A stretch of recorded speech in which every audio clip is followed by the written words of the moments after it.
Nunca esperei ouvir aquelas palavras da minha própria família. Desaparece, miserável. Estás fora do negócio. 15 anos. Foi esse o tempo que dediquei a transformar a pequena empresa do meu avô num império avaliado em 90 milhões de euros. Eu dirigia as operações, expandia-a, protegia-a. Enquanto eles sorriam para as câmaras, eu fazia o trabalho sujo. E quando questionei uma fusão suspeita, descartaram-me sem pensar duas vezes. Não me defendi, não gritei. Apenas fiz uma chamada. Para o único homem em quem o meu avô alguma vez confiara.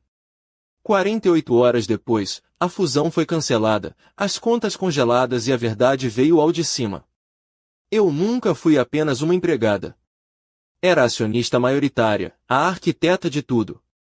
E agora, são eles que me imploram para os deixar voltar ponto às 5h47 da manhã. A mesma hora de sempre. O meu telemóvel vibra contra a mesa de cabeceira com a precisão de um relógio suíço, mas eu já estou acordada. Estou sempre, muito antes de o alarme tocar. É como se o meu corpo tivesse aprendido a antecipar as exigências do dia, a preparar-se para o que aí vem sem que a minha mente consciente precise de intervir. Levanto-me em silêncio do meu apartamento na Lapa, com as janelas a abrirem-se para o Tejo, que serpenteia como uma cicatriz de prata líquida sob a ponte 25 de abril. Lisboa ainda dorme, mas eu não. Nunca durmo verdadeiramente. Não quando há um negócio de 90 milhões de euros que depende de cada decisão que tomo, de cada contrato que negocio, de cada crise que resolvo antes que alguém se aperceba de que ela existiu. O café prepara-se sozinho na máquina topo de gama, enquanto eu percorro os relatórios noturnos no meu tablet. O porto de Sines está a operar a 110% da capacidade, os contentores chegaram a tempo a Roterdão. O pequeno problema com a alfândega em Luanda foi resolvido com uma chamada que fiz ontem às 11 da noite, enquanto fingia ver uma série. O meu padrasto, Carlos, nunca saberá destes pequenos milagres que mantêm o seu império a funcionar. Prefiro que assim seja. Às 6h30, já estou no meu escritório no 21º andar da Torre Vasco da Gama, no Parque das Nações. A placa prateada na porta diz Beatriz Almeida, diretora de operações, mas as palavras soam-me vazias. Diretora de operações, como se isso capturasse o que eu realmente faço aqui. Como se explicasse os 15 anos que investi a construir isto a partir das fundações. O meu escritório é modesto, quase monástico, quando comparado com a suíte executiva do Carlos no 25º andar. Não tenho janelas panorâmicas, nem um minibar abastecido com champanhe francês, nem aquela poltrona de couro italiano onde ele gosta de posar para as entrevistas da Exame. Mas daqui, rodeada de monitores que exibem o fluxo global de mercadorias e dados em tempo real, eu consigo ver tudo. Consigo sentir o pulso de cada operação, cada envio, cada cêntimo que entra e sai. Às 7h15, a Maria, a minha assistente, bate suavemente à porta. Bom dia, Beatriz. O contrato com a Andrade Indústrias está pronto para sua revisão final. Sorrio-lhe. A Maria é uma das poucas pessoas neste edifício que me vê de verdade. Não a mulher invisível que mantém tudo a funcionar, mas a pessoa que eu sou. Perfeito. E a reunião com a equipe de operações? Daqui a 15 minutos, sala de conferências B. Pego no dossiê da Andrade. 50 milhões de euros ao longo de 5 anos. Um contrato que me levou 8 meses a negociar, navegando por diferenças culturais, regulamentações complexas do Mercosul e as exigências quase impossíveis de um cliente brasileiro que já tinha rejeitado 3 concorrentes antes de nós. Mas eu consegui. Como sempre. A sala de conferências enche-se gradualmente com a minha equipa. Rostos familiares que aprenderam a confiar na minha liderança silenciosa. Não sou como o Carlos, que entra nas reuniões como um furacão, a exigir atenção com a sua voz retumbante e gestos grandiloquentes. Eu simplesmente ocupo o meu lugar e espero. Quando falo, eles ouvem. O contrato da Andrade está fechado, anuncio sem preâmbulos. A implementação começa na segunda-feira. Sara, preciso que coordenes com a equipa no Brasil Miguel, quero um relatório de capacidade atualizado para o Porto de Leixões até sexta-feira. Os 40 minutos seguintes fluem com a eficiência de uma máquina bem oleada. problemas identificados, soluções propostas, recursos alocados. É um balé logístico, e eu sou a coreógrafa invisível. Quando a reunião termina, fico sozinha com os meus pensamentos. Pela janela, Lisboa desperta lentamente. O trânsito adensa-se na segunda circular. As pessoas caminham apressadas para os seus escritórios, para as suas vidas, para os seus propósitos. Pergunto-me se algum deles sente esta estranha desconexão que me acompanha sempre, esta sensação de estar a construir algo magnífico enquanto permaneço nas sombras. O meu telefone toca. É o Carlos. Beatriz, sobe ao meu escritório. Temos de falar sobre a Andrade. Não há, por favor. Não há quando tiveres um momento. Apenas a expectativa de que eu vou largar tudo e correr. Como sempre.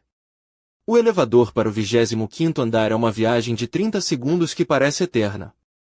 As portas abrem-se para o reino do Carlos, mármore de extremóis, arte contemporânea de gosto duvidoso e aquela vista panorâmica sobre o Tejo que ele usa como pano de fundo para todas as suas entrevistas. O Carlos está atrás da sua secretária, a falar ao telefone com alguém da Bloomberg, e faz-me um gesto para eu esperar enquanto ele termina de explicar a sua estratégia para expandir o negócio na América do Sul. Sim, foi uma negociação complexa, mas com a minha experiência em mercados internacionais, conseguimos assegurar este contrato histórico. As minhas mãos cerram-se involuntariamente. Minha experiência. Minha negociação. Os meus 8 meses de chamadas às 3 da manhã para São Paulo. Mas o Carlos fala como se tivesse estado presente em cada reunião, como se cada obstáculo superado tivesse sido produto da sua genialidade. Ele desliga a chamada e sorri-me, aquele sorriso que aperfeiçoou durante anos de câmaras e microfones. Andrade. Excelente trabalho, Beatriz. Como sempre, soubeste executar na perfeição a visão que eu tinha para este negócio. A visão dele. Claro. O contrato está estruturado para maximizar as nossas margens, mantendo a flexibilidade operacional. Os termos de pagamento, os detalhes não importam agora, interrompe-me ele com um gesto desdenhoso.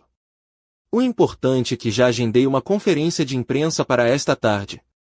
A Forbes quer fazer um perfil sobre a minha estratégia de expansão global. Claro que agendou. Ele agenda sempre. Cada sucesso que eu construo torna-se noutra oportunidade para ele brilhar perante as câmaras. Vais precisar dos números detalhados para a entrevista. Não te preocupes com isso. Apenas certifica-te de que as operações estão prontas para a implementação. Não podemos dar-nos ao luxo de cometer erros quando todos os olhos estão postos em nós.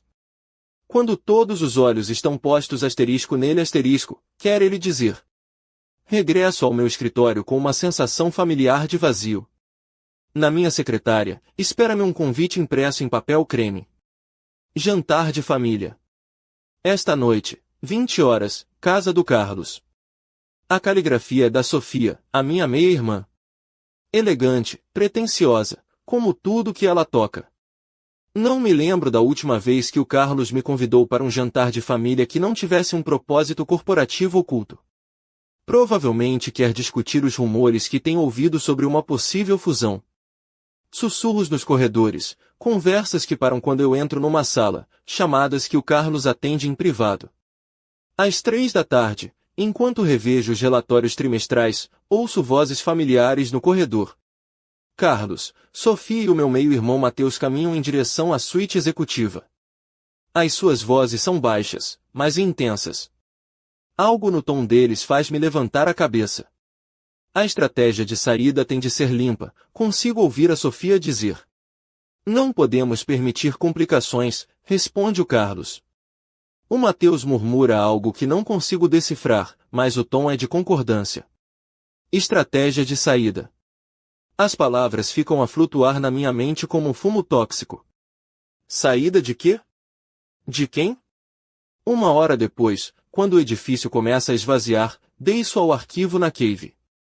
É um lugar que raramente visito, cheio de caixas poeirentas e documentos corporativos que remontam ao início da empresa. Aos primórdios da Almeida Logística. Antes de o Carlos se casar com a minha mãe e transformar gradualmente o nome e a identidade da empresa. O interior da casa cheirava a velas caras e a ambição desmedida. A Sofia guiou-me até a sala de jantar, onde o Carlos e o Mateus já estavam sentados à mesa de mogno maciço que poderia alimentar uma aldeia inteira. Só que nós não éramos uma aldeia. Nem sequer uma família, na verdade. Éramos uma corporação disfarçada por laços de sangue, e esta noite, parecia que o conselho de administração se tinha reunido para anunciar um despedimento. Beatriz, senta-te, disse o Carlos, apontando para a cadeira em frente a ele. Não ao seu lado, onde se sentaria uma filha. Em frente a ele, como numa entrevista de emprego ou num interrogatório.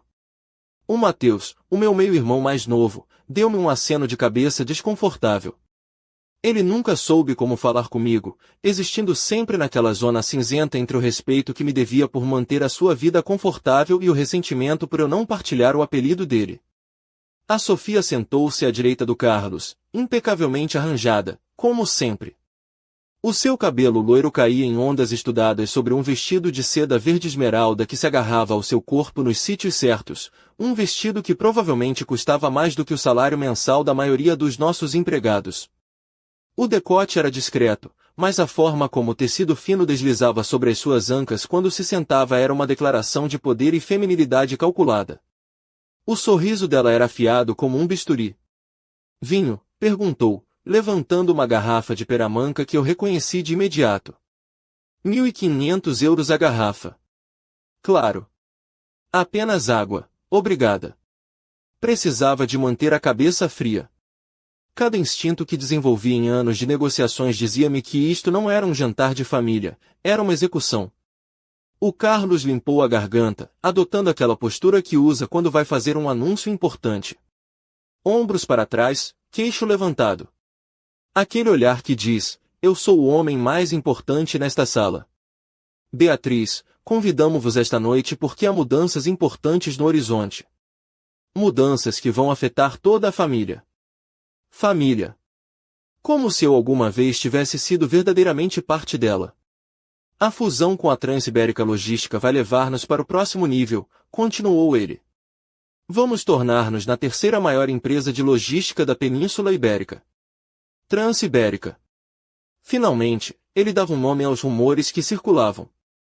Uma empresa sólida, mas com uma reputação de devorar empresas mais pequenas e desmantelar as suas estruturas de liderança como um tubarão a desmembrar uma foca. É uma oportunidade incrível, acrescentou a Sofia, os seus olhos a brilhar com uma excitação que não consegui decifrar. Eles vão avaliar as nossas operações em 180 milhões. O Carlos será CEO da divisão sul da Europa. Eu vou dirigir o marketing corporativo e o Mateus vai liderar o desenvolvimento de negócios. Notei o que ela não disse. Notei o silêncio ensurdecedor onde o meu nome deveria estar. E qual é o meu papel nesta fusão? Perguntei, mantendo a voz neutra, um truque que aperfeiçoei ao longo dos anos. Os três trocaram um olhar, uma daquelas comunicações silenciosas que as famílias reais desenvolvem, onde volumes inteiros são ditos sem uma única palavra. O Carlos inclinou-se para a frente, adotando o que ele provavelmente pensava ser uma expressão paternal. Beatriz, fizeste um trabalho extraordinário durante todos estes anos. Ninguém pode negar isso. Mas a Transibérica tem a sua própria estrutura operacional, a sua própria gente. Não vão precisar de duplicação de funções. Duplicação de funções. Como se eu fosse uma peça redundante em vez da pessoa que construiu tudo o que eles estavam prestes a vender. O que o Carlos está a tentar dizer, interrompeu a Sofia, com aquela doçura falsa que ela aperfeiçoou na faculdade de gestão, é que a tua energia já não se enquadra na nova direção da empresa. Está na hora de procurares algo que se adapte melhor ao teu nível. O meu nível. As palavras caíram como ácido entre nós. O Mateus mexeu-se, desconfortável, na sua cadeira, mas não disse nada. Ele nunca diz nada quando importa. Obviamente, vamos oferecer-te um pacote de indenização generoso, continuou o Carlos. 6 meses de salário, referências excelentes, claro, o nosso agradecimento por tudo que contribuíste. 6 meses de salário. Por 15 anos da minha vida. Por ter construído um império de 90 milhões que eles agora iam vender por 180. E se eu me recusar? Perguntei. A pergunta pairou no ar como o fumo de um charuto. A Sofia soltou uma pequena gargalhada, musical, completamente desprovida de humor. Ah, querida, acho que não estás a perceber a situação. Já não tens opção.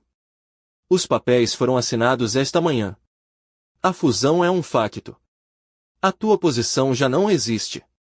Além disso, acrescentou Mateus, encontrando finalmente a sua voz, sejamos honestos. Sem o apelido, sem as nossas ligações, o que és tu, na verdade? Uma funcionária operacional com um título bonito. As suas palavras atingiram-me como uma bofetada física. Não pela sua crueldade, mas pela sua clareza absoluta. Finalmente, eles tinham dito o que sempre pensaram. Finalmente, tinham mostrado as suas cartas. Levantei-me lentamente da mesa, cada movimento calculado, cada gesto controlado. 15 anos a treinar o meu rosto para não revelar nada serviam-me agora mais do que nunca. Compreendo, disse simplesmente. O Carlos pareceu aliviado com a minha calma. Sabia que verias as coisas de forma racional. Sempre foste prática, Beatriz. É uma das tuas melhores qualidades.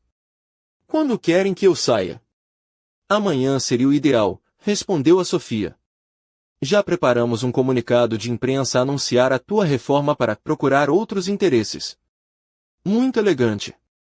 Muito profissional. A minha reforma, aos 38 anos, depois de construir tudo que eles estavam a celebrar esta noite. Perfeito, disse, pegando na minha mala da cadeira. Obrigada pelo jantar.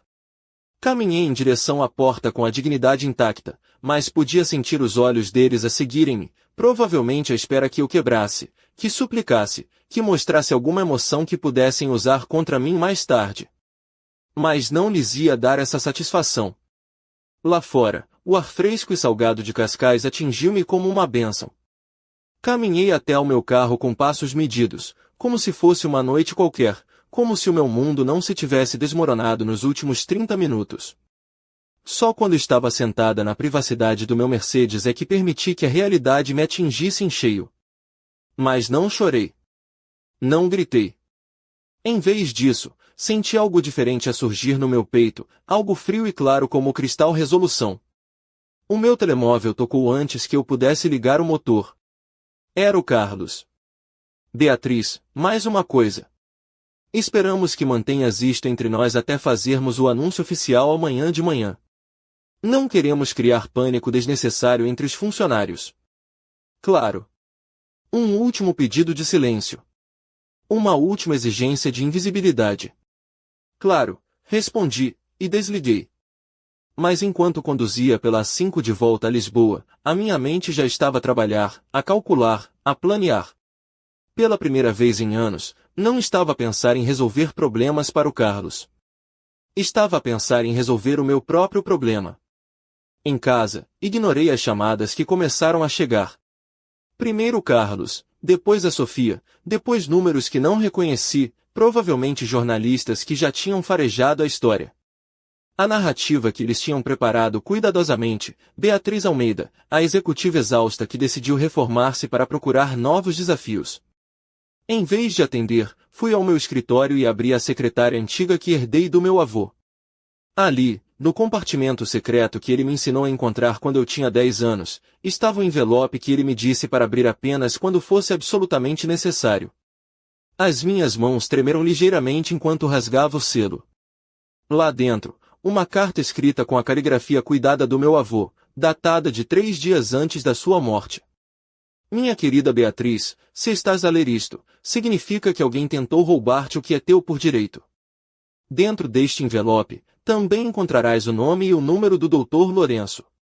Ele tem documentos de que o Carlos nunca soube.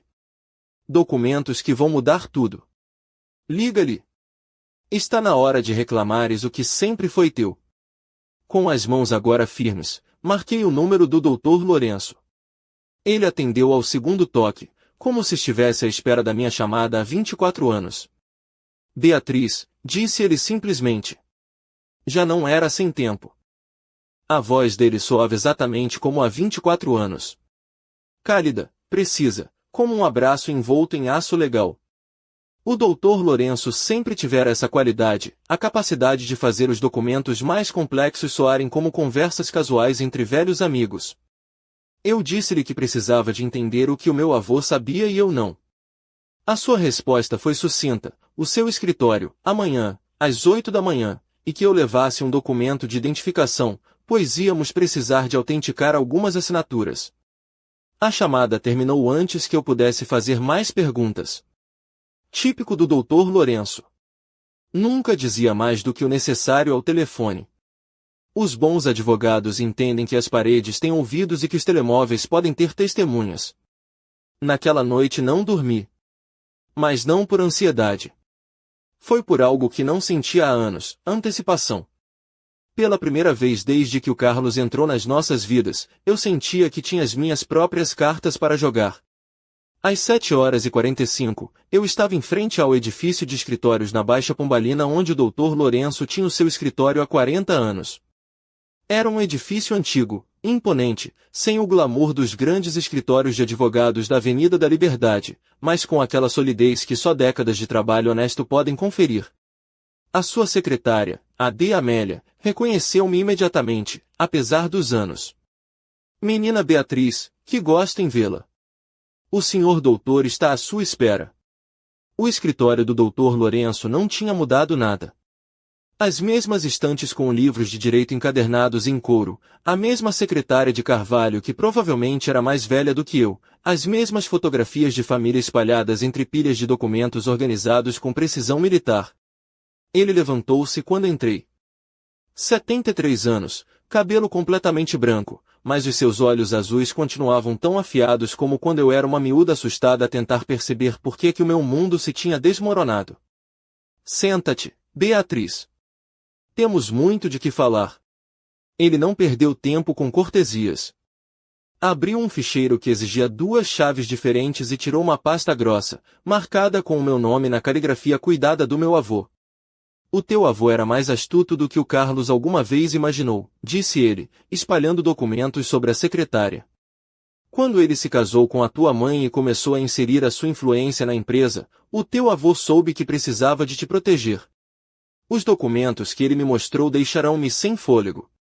Atas constitutivas, fideicomissos, transferências de ações, datados de 5 anos antes da morte do meu avô. Tudo redigido naquela linguagem legal densa que faria a maioria das pessoas desistir ao fim do primeiro parágrafo. Mas eu não sou a maioria das pessoas. Depois de 15 anos a navegar em contratos internacionais, consigo ler nas entrelinhas legais como se fosse um mapa. Espera, disse eu, o meu dedo a traçar uma linha específica. Isto diz o que eu acho que diz? O Dr. Lourenço sorriu pela primeira vez desde que eu cheguei. O teu avô estabeleceu um fideicomisso irrevogável que te transferiu 62% da Almeida Logística, agora Almeida e Associados, no teu 18º aniversário. O Carlos nunca foi o proprietário. Ele tem sido o administrador. As palavras assentaram na minha mente como peças de um puzzle que finalmente encontram o seu lugar. 62%.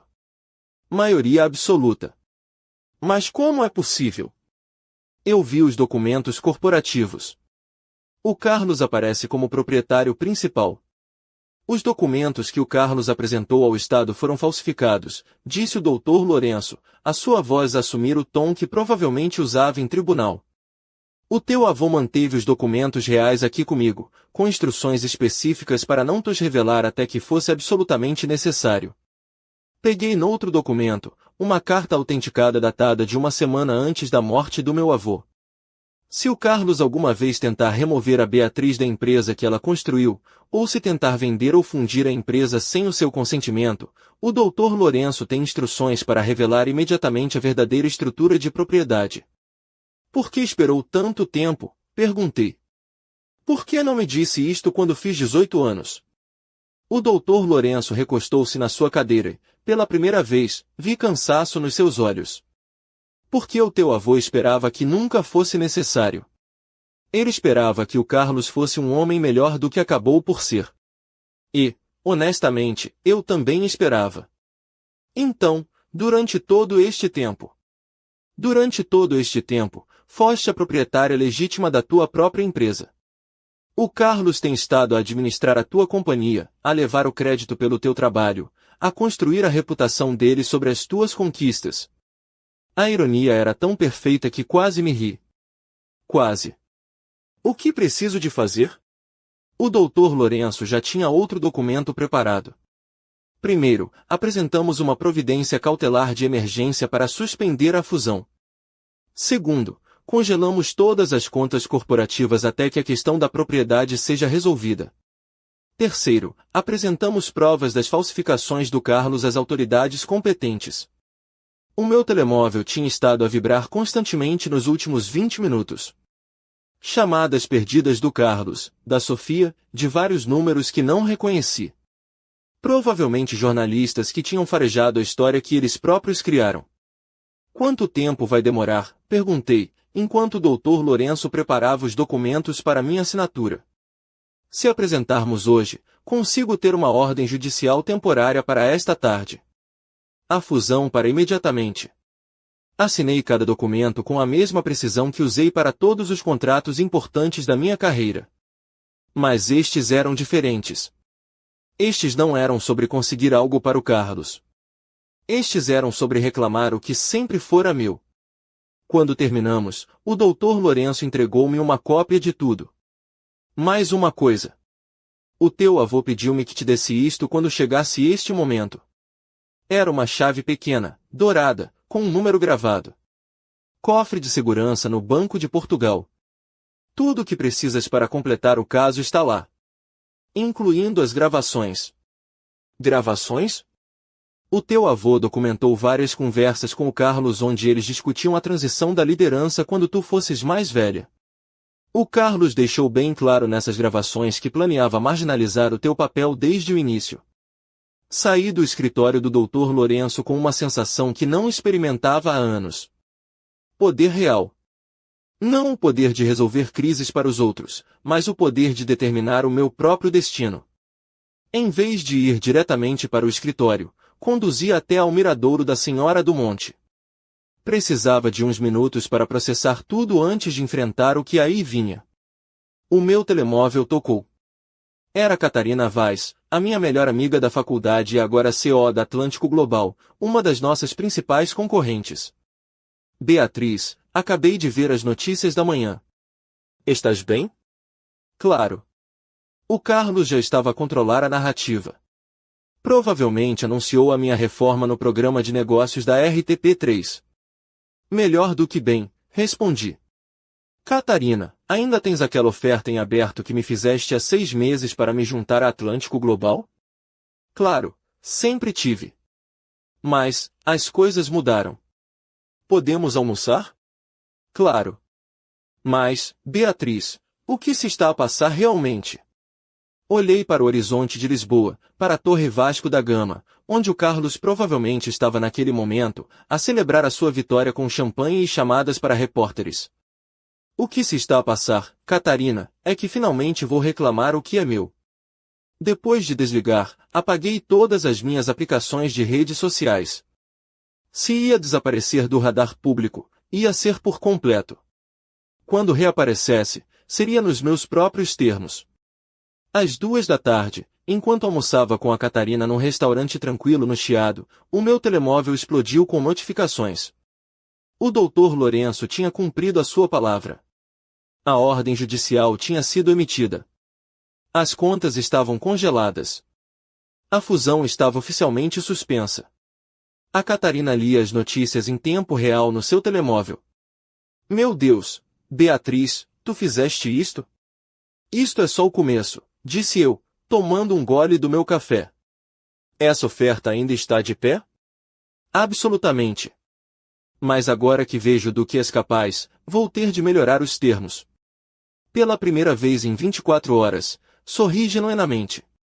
O meu telemóvel vibrou com uma mensagem de texto. Do Carlos. Liga-me agora. Apaguei a mensagem sem ler o resto. Pela primeira vez em 15 anos, o Carlos podia esperar pela minha resposta. Mas não tive de esperar muito para saber o impacto das minhas ações. Às 15h47, enquanto a Catarina e eu terminávamos de discutir os termos da minha potencial integração na Atlântico Global, as notícias começaram a espalhar-se por todo o lado. O meu telemóvel explodiu. Não só com chamadas do Carlos, mas com números que não reconhecia. Jornal de Negócios, Eco, Forbes Portugal. A história estava a ser escrita em tempo real. Fusão de 180 milhões suspensa por processo de ex-funcionária. Ex-funcionária. Como se isso fosse tudo o que eu era.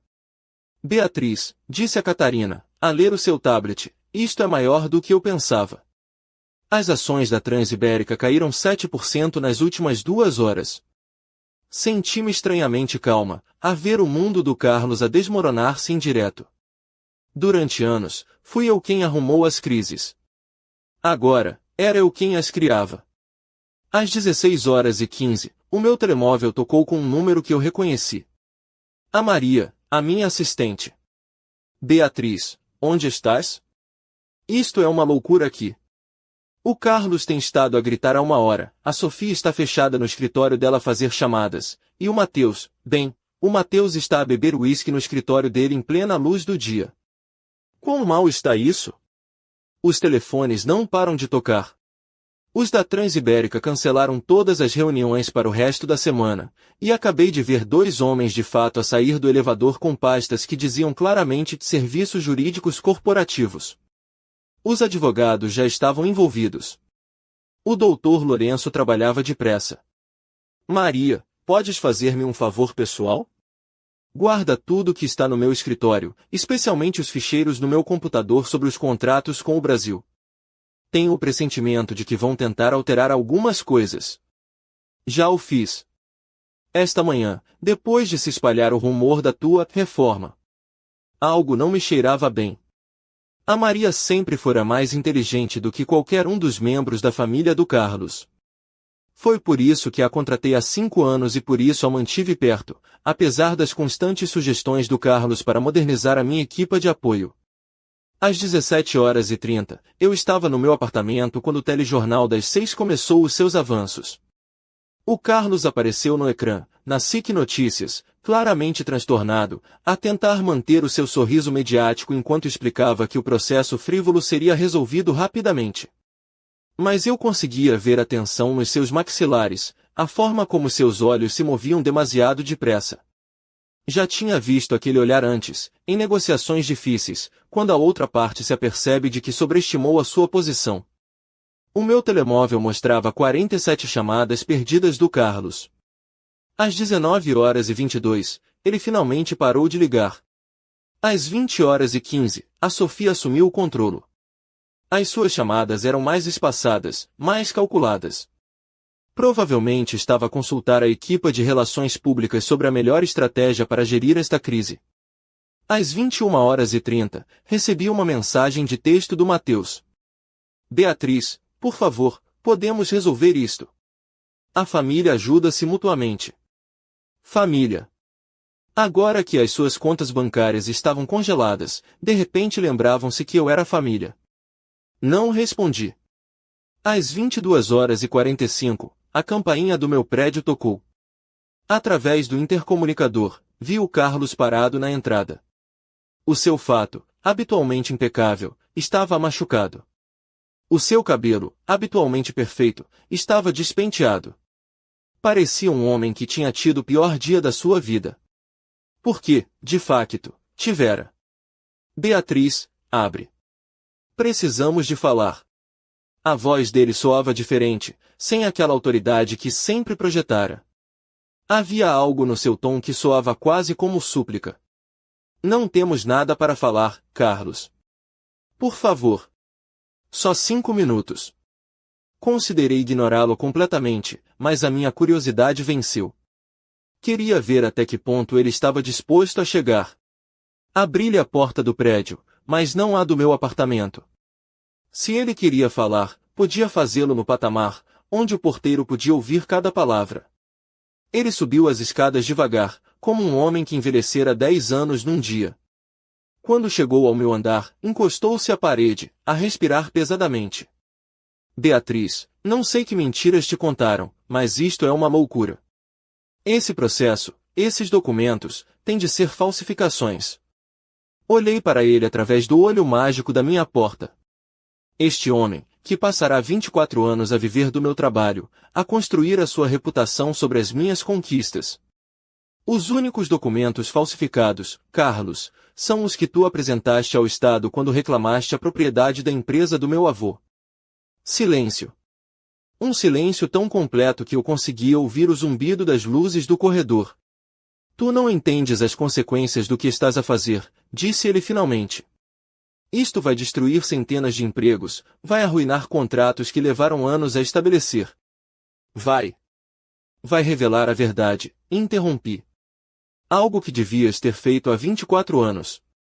Beatriz, eu sei que estás chateada com a fusão, mas podemos renegociar. Podemos encontrar uma posição para ti na nova estrutura. Diretora sênior de operações. Salário melhor, mais benefícios. O desespero na sua voz era palpável. Este homem que ontem me falou como se eu fosse lixo descartável, agora estava a oferecer-me promoções. Carlos, vai-te embora. Beatriz, por favor. Pensa na tua mãe. Pensa no que ela teria querido. Éramos uma família. Podemos voltar a ser. Lá estava ele, a jogar a carta da minha mãe. A mulher que morreu demasiado jovem para ver no que se tornaria o homem que ela escolhera para cuidar da sua filha. Abri a porta, apenas o suficiente para que ele pudesse ver a minha cara, a corrente de segurança ainda no lugar. O meu vestido de seda azul petróleo, que eu vestira depois de um longo banho, não era a armadura de trabalho cinzenta que ele estava habituado a ver. Deslizava pelo meu corpo com uma fluidez que falava de conforto e confiança, um luxo silencioso para mim mesma.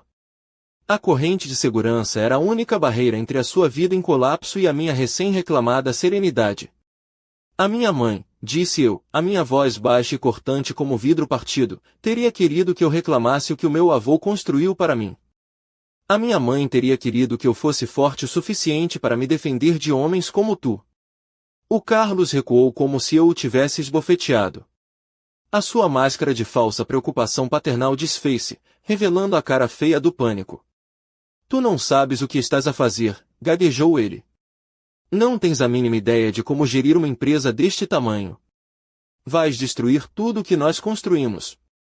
Tudo que eu construí, corrigi, a minha voz agora firme como aço. E tens razão numa coisa. Vou destruir tudo que tu construíste. A tua reputação, o teu império mediático, a tua narrativa cuidadosamente fabricada. Tudo. Fechei a porta, o som do trinco encaixar-se foi o ponto final mais satisfatório que alguma vez ouvi. O Carlos ficou parado no corredor durante mais 15 minutos, ocasionalmente batendo suavemente na porta, murmurando súplicas que já não tinham qualquer poder sobre mim. Quando ele finalmente se foi, servi-me de um copo de vinho do Douro, um reserva que guardava para uma ocasião especial, e abri o meu portátil. Esta era a ocasião. Era hora de começar a fase seguinte. Às 23h30, enviei um e-mail encriptado para Catarina com um ficheiro anexo, uma compilação de cada irregularidade financeira que eu notara nos últimos 5 anos da gestão do Carlos. Estimativas excessivas em contratos, faturas duplicadas a clientes, despesas pessoais carregadas como despesas corporativas, jantares em restaurantes com estrelas Michelin, fins de semana em resorts de luxo, até mesmo as mensalidades do colégio privado do Mateus. Não era nada que o mandasse para a prisão, mas era suficiente para destruir qualquer credibilidade que lhe restasse na indústria. Às 23h45, reencaminhei o mesmo ficheiro para 3 jornalistas de negócios cujo trabalho eu seguia há anos. Jornalistas que valorizavam a precisão acima do sensacionalismo. Às 23h58, programei uma mensagem para ser enviada automaticamente na manhã seguinte ao Conselho de Administração da Transibérica. Um resumo detalhado das práticas financeiras questionáveis que descobririam se continuassem com a fusão. À meia-noite em ponto, fui para a cama. Pela primeira vez em 24 horas, pela primeira vez em anos, dormi profundamente tranquila. Amanhã, O Carlos acordaria num mundo onde já não controlava a narrativa, onde já não podia usar o meu trabalho para construir o seu império, onde finalmente teria de enfrentar as consequências de 24 anos a roubar o que nunca fora seu. Amanhã, a minha vingança começaria realmente. Mas a vingança, descobri eu, não chega com explosões dramáticas. Chega com a precisão silenciosa de documentos legais e a eficiência implacável da verdade. Às 6h30 da manhã, o meu telemóvel vibrou com uma mensagem do Dr. Lourenço. Reunião de emergência de acionistas agendada para as 10 horas. Sala de reuniões principal. A sua presença é requerida por lei. Por lei. Porque agora eu era o que sempre devia ter sido, a acionista maioritária. Às 7h15, enquanto me vestia para o que seria a reunião mais importante da minha vida, as notícias da manhã estavam repletas de especulações. O Eco noticiava que as ações da Transibérica tinham caído mais 12% na pré-abertura do mercado. A Forbes Portugal tinha um artigo de opinião intitulado Quando os funcionários contra-atacam, os processos legais que estão a redefinir o poder corporativo. Funcionários. Eles ainda não percebiam quem eu realmente era. Escolhi o meu traje com o cuidado de um general a preparar-se para a batalha. Um fato de calças azul marinho, de corte impecável, que projetava autoridade sem ser ostensivo. Por baixo, uma blusa de seda branca, simples e elegante. Nos pés, uns sapatos de salto alto que me davam a altura extra de que não precisava, mas que faziam um som determinado e confiante nos corredores de mármore. O meu cabelo estava solto, caindo em ondas suaves sobre os meus ombros, uma pequena rebelião contra o coque apertado que usará durante anos. Era uma declaração, a mulher que eles pensavam conhecer tinha desaparecido. Às 8h30, cheguei à Torre Vasco da Gama. Pela primeira vez em 15 anos, não fui diretamente para o meu escritório. Em vez disso, apanhei o elevador direto para o 25º andar, para a suíte executiva onde o Carlos tinha estado a brincar ao COR da minha empresa durante mais de 2 décadas. A secretária do Carlos, a Patrícia, olhou para mim com uma mistura de confusão e respeito renovado. Claramente, ela tinha lido as notícias e estava a recalcular a dinâmica de poder. Bom dia, menina Beatriz. O Sr. Almeida está à sua espera na... Não vou ver o Sr. Almeida, interrompi-a suavemente. Vou para a sala de reuniões. E, Patrícia, a partir de agora, é Sr. Almeida. Os seus olhos arregalaram-se ligeiramente. Depois de 24 anos a trabalhar nesta empresa, a Patrícia já tinha visto mudanças de poder suficientes para reconhecer quando uma estava a acontecer em tempo real. Claro, Sr. Almeida. A sala de reuniões principal era um espaço que eu raramente ocupará. O Carlos sempre preferira as reuniões operacionais em espaços mais pequenos, mantendo as grandes decisões estratégicas dentro do seu círculo íntimo. Mas hoje, pela primeira vez, ocupei o meu lugar na cabeceira da mesa de mogno que devia ter custado mais do que o salário anual de muitos dos nossos empregados. O Dr. Lourenço chegou às 9h45, seguido por 2 jovens associados carregados com caixas de documentos. A sua presença transformou imediatamente a atmosfera da sala. Isto já não era uma reunião de família informal, era um procedimento legal formal. Às 9h58, o Carlos entrou com a Sofia e o Mateus. Os 3 pareciam ter passado a noite em claro. O Carlos tinha olheiras profundas e o seu fato, embora limpo, parecia ter sido escolhido à pressa. A Sofia mantinha sua compostura exterior, mas eu conseguia ver a tensão na forma como ela apertava sua mala de designer. O vestido dela, hoje, era um preto austero, como se estivesse de luto pela sua própria fortuna. O Mateus simplesmente parecia perdido, como uma criança que se apercebeu de que o jogo mudou e ninguém lhe explicou as novas regras. Eles pararam abruptamente quando me viram sentada na cabeceira da mesa. Beatriz, que raio estás tu a fazer? Perguntou o Carlos, a sua voz a recuperar alguma da sua antiga autoridade. A presidir a reunião de acionistas, respondi calmamente. Como é meu direito legal? O Dr. Lourenço limpou a garganta e colocou um documento grosso no centro da mesa. Senhoras e senhores, esta é uma reunião formal de acionistas da Almeida e Associados, convocada de acordo com as leis das sociedades comerciais. Como acionista maioritária, com 62% das ações da empresa, a senhora Beatriz Almeida exercerá todos os direitos de voto correspondentes. O silêncio que se seguiu foi tão absoluto que eu conseguia ouvir o zumbido do ar-condicionado e o tráfego na Avenida D. João II, 25 andares mais abaixo.